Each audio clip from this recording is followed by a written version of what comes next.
ভাই সামনে আসেন না ভাই।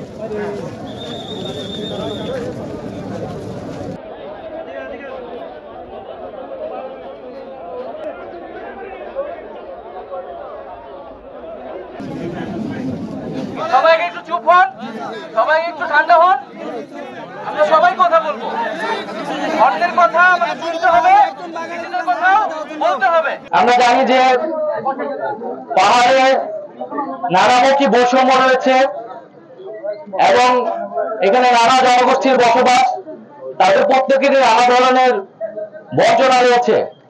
আমরা কিন্তু লড়াই সংগ্রাম করে একটা নতুন বাংলাদেশের স্বপ্ন দেখছি, যেখানে আমরা সবাই একসাথে সম্প্রীতির সাথে সকলের অধিকার নিশ্চিত করতে পারবো এবং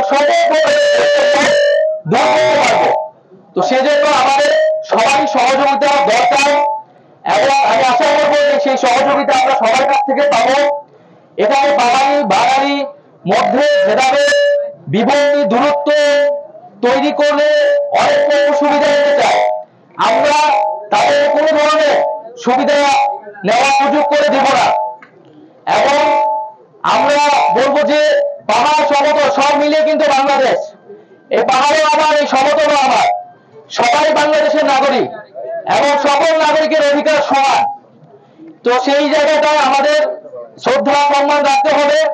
আমাদের সকল নাগরিকের অধিকার, তাদের ভাষা, সংস্কৃতি সবকিছুকে শ্রদ্ধা সম্মান করে একত্রে বসবাস করতে পারি, সকলের অধিকার যাতে সেখানে রক্ষা করা হয়।